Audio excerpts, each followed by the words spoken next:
Molitva prepodobni Sava Storoževski.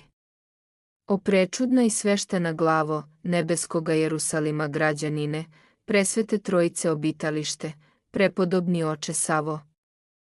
Imajući veliku slobodu kod svemilostivog vladike, moli se za stado tvoje i svu po duhu decu tvoju. I prećuti za nas kod Gospoda i ne prezri verne poštovaoce tvoje.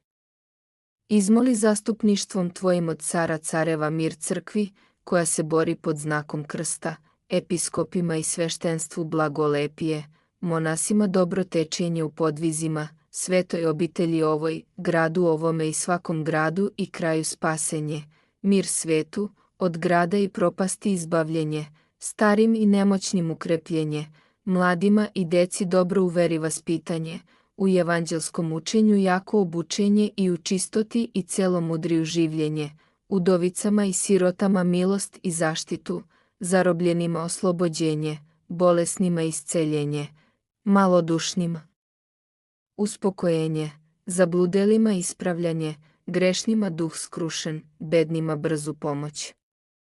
Ne posrami nas, koji ti s verom pritičemo, pomozi kao otac deci, da i mi ponesemo jaram Hristovu smirenju i trpljenju, i sve uputi da u miru i pokajanju život svoj završe, nepostidno sa nadom u nebeske obitelji. Gde ti, zbog trudova i podviga, sada stojiš sa anđelima i svetima, gledajući i proslavljajući Boga, u trojici slavljenog Oca i Sina i Svetoga Duha. Amin.